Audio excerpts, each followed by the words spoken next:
भगवते वासुदेवाय। श्रीमद् भागवत महापुराण के नित्य प्रति पठन में अभी तक हमने 8वें स्कंद के 23वें अध्याय में बलि का वरुणपाद से छूटना और उन्हें सुतल लोक का जाना जानते हैं। आज हम जानेंगे 24वां अध्याय भगवान के मत्स्य अवतार की कथा। राजा परीक्षित ने पूछा, भगवान के क्रम बड़े अद्भुत हैं। उन्होंने एक बार अपनी योग माया से मत्स्य अवतार धारण करके बड़े सुंदर लीला की थी। मैं उनकी उसी आदि अवतार की कथा सुनना चाहता हूँ। भगवान मत्स्य योनि एक तो यों ही लोक निंदित है, दूसरे तमोगुणी और असहाय परतंत्रता से युक्त भी है। सर्वशक्तिमान होने पर भी भगवान ने क्रम बंधन में बंधे हुए जीव की तरह यह मत्स्य का रूप धारण क्यों किया था? भगवान महात्माओं की कीर्तनीय भगवान का चरित्र समस्त प्राणियों को सुख देने वाला है। आप कृपा करके उनकी यह सब लीला हमारे सामने पूर्ण रूप से वर्णन कीजिए। सूत जी कहते हैं, शौनक आदि ऋषियों, जब राजा परीक्षित ने भगवान श्री सुखदेव जी से यह प्रश्न किया, तब उन्होंने विष्णु भगवान का वह चरित्र जो उन्होंने मत्स्य अवतार धारण करके किया था वर्णन किया। श्री सुखदेव जी कहते हैं, परीक्षित, यूँ तो भगवान सबके एकमात्र प्रभु हैं, फिर भी वे गौ, ब्राह्मण, देवता, साधु, वेद, धर्म, अर्थ की रक्षा के लिए शरीर धारण किया करते हैं।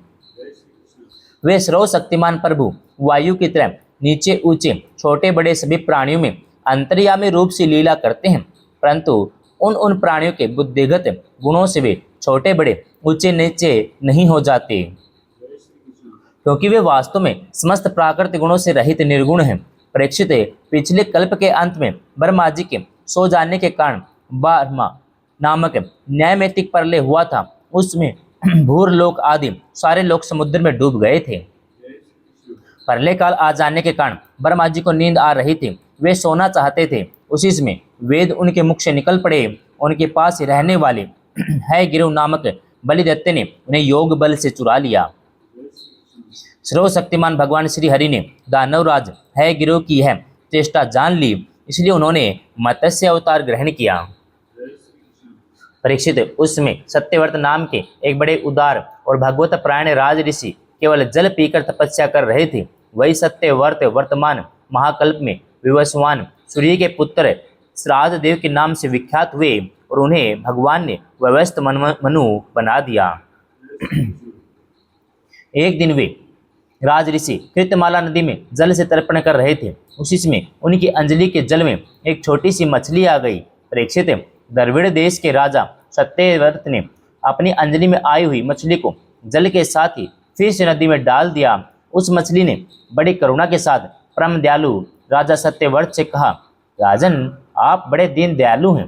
आप जानते ही हैं कि जल में रहने वाले जंतु अपनी जाति वाले को भी खा डालते हैं। मैं उनके भय से अत्यंत व्याकुल हो रही हूँ। आप मुझे फिर इसी नदी के जल में क्यों छोड़ रहे हैं? राजा सत्यव्रत को इस बात का पता नहीं था कि समय भगवान मुझ पर प्रसन्न होकर कृपा करने के लिए मछली के रूप में पधारे हैं। इसलिए उन्होंने उस मछली की रक्षा का मन ही मन संकल्प किया। राजा सत्यव्रत ने उस मछली की अत्यंत दीनता से भरी बात सुनकर बड़ी दया से उसे अपने पात्र के जल में रख लिया और अपने आश्रम पर ले आए। आश्रम पर लाने के बाद एक रात में ही वह मछली उस कमंडलों में इतनी बढ़ गई कि उसमें उसके लिए स्थान ही न रहा। उसमें मछली ने राजा से कहा, अब तो इस कमंडलों में मैं कष्टपूर्वक भी नहीं रह सकती, अतः मेरे लिए कोई बड़ा स्थान नियत कर दें जहां मैं सुखपूर्वक रह सकूं। राजा सत्यव्रत ने मछली को कमंडलों से निकालकर एक बहुत बड़े पानी के मटके में रख दिया, परंतु वहां डालने पर भी वह मछली 2 ही घड़ी में 3 हाथ बढ़ गई। फिर उसने राजा सत्यव्रत से कहा, राजन, अब यह मटका भी मेरे लिए पर्याप्त नहीं है, इससे मैं सुखपूर्वक नहीं रह सकती। मैं तुम्हारी शरण में हूँ, इसलिए मेरे रहने योग्य कोई बड़ा सा स्थान मुझे दो। परीक्षित, राजा सत्यव्रत ने वहां से उस मछली को उठाकर एक सरोवर में डाल दिया, परंतु वह थोड़ी ही देर में इतनी बढ़ गई कि उसने एक महामत्स्य आकार धारण करे उस सरोवर के जल को घेर लिया और कहा, राजन, मैं जलचर प्राणी हूँ।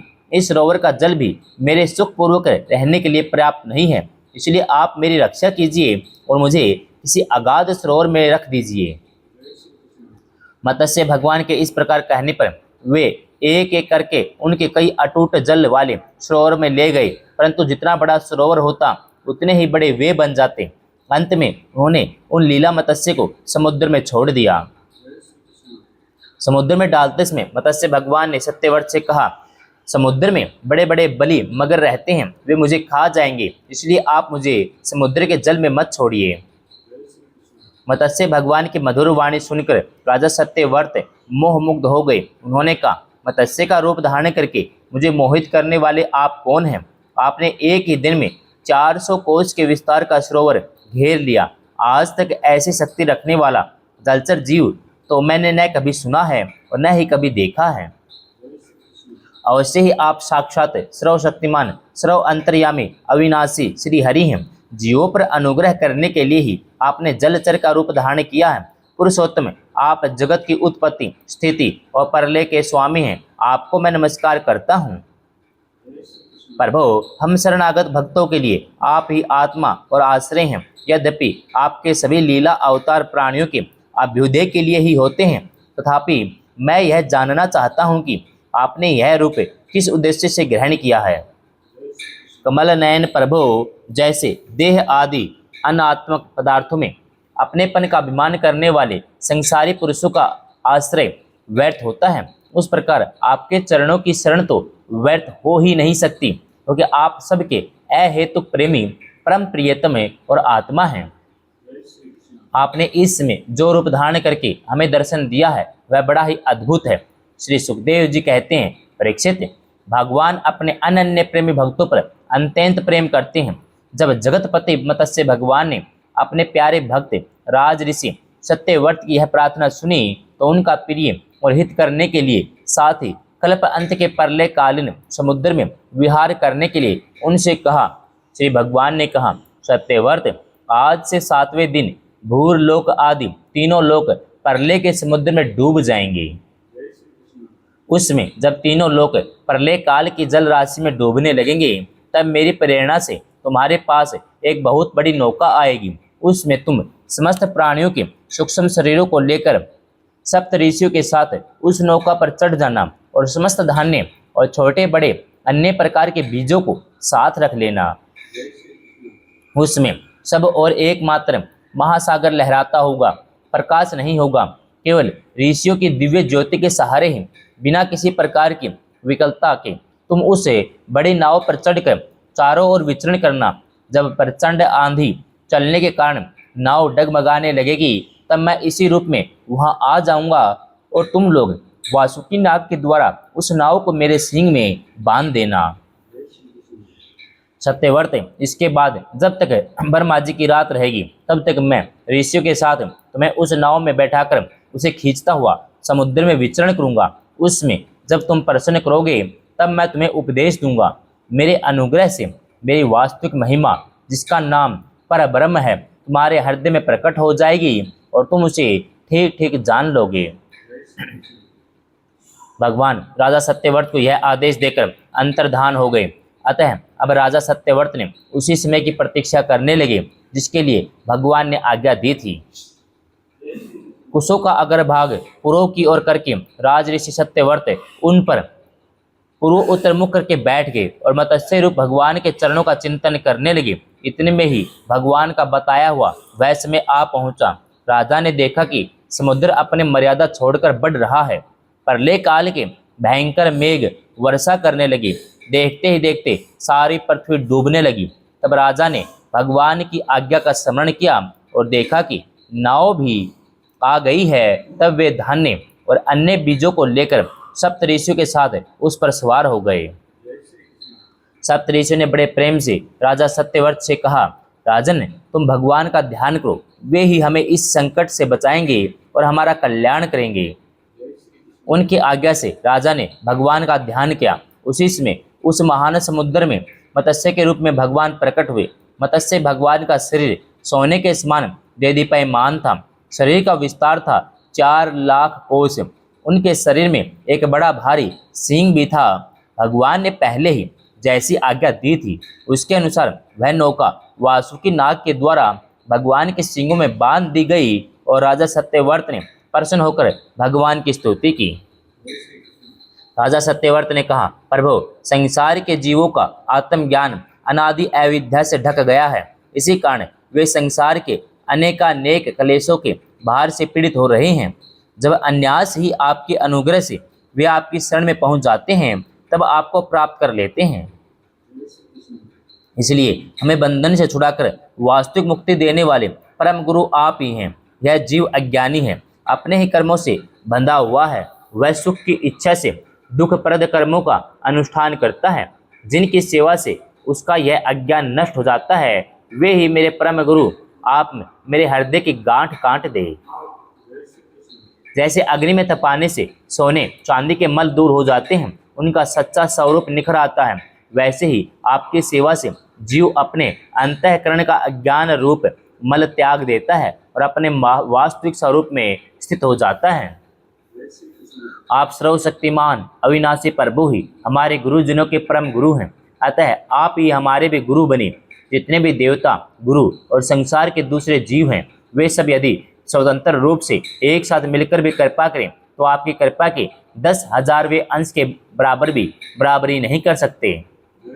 प्रभु, आप ही सर्वशक्तिमान हैं, मैं आपकी शरण ग्रहण करता हूँ।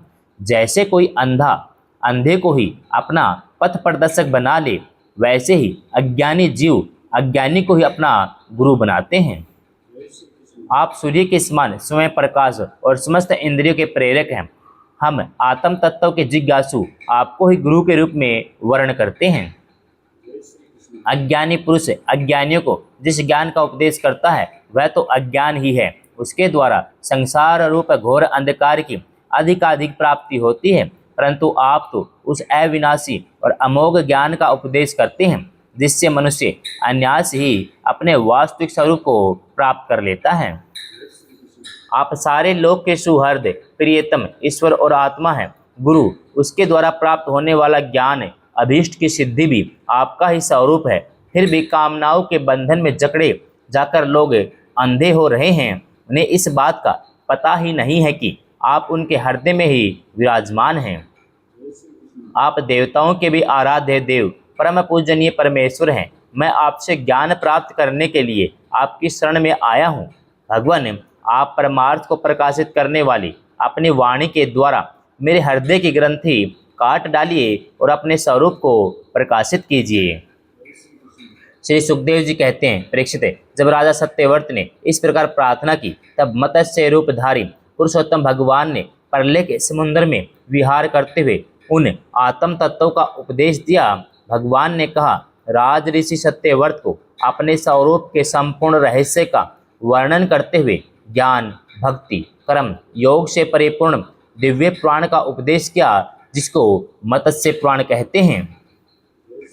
सत्यव्रत ने ऋषियों के साथ नाव में बैठे हुए ही संदेह रहित होकर भगवान के द्वारा उपदिष्ट सनातन ब्रह्म स्वरूप आत्म तत्व का श्रवण किया। इसके बाद जब पिछले प्रलय का अंत हो गया और ब्रह्मा जी की नींद टूटी, तब भगवान ने है गिरु असुर को मारकर उससे वेद छीन लिए और ब्रह्मा जी को दे दिए।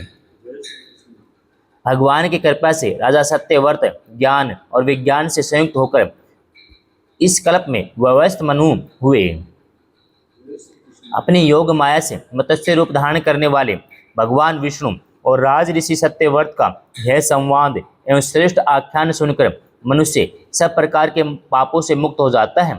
जो मनुष्य भगवान के इस अवतार का प्रतिदिन कीर्तन करता है, उसके सारे संकल्प सिद्ध हो जाते हैं और उसे परम गति की प्राप्ति होती है। प्रलयकालीन समुद्र में जब ब्रह्मा जी सो गए थे, उनकी सृष्टि शक्ति लुप्त हो चुकी थी। उसमें उनके मुख से निकली हुई श्रुतियों को चुराकर है गिरु दत्ते पाताल में ले गया था। भगवान ने उसे मारकर वे श्रुतियाँ ब्रह्मा जी को लौटा दी और सत्यव्रत तथा सप्तऋषि को ब्रह्म तत्व का उपदेश किया। उन समस्त जगत के परम कल्याण कारण लीला मत्स्य भगवान को मैं नमस्कार करता हूँ। इति अष्टम स्कंद समाप्तम। हरि ओम तत्सत।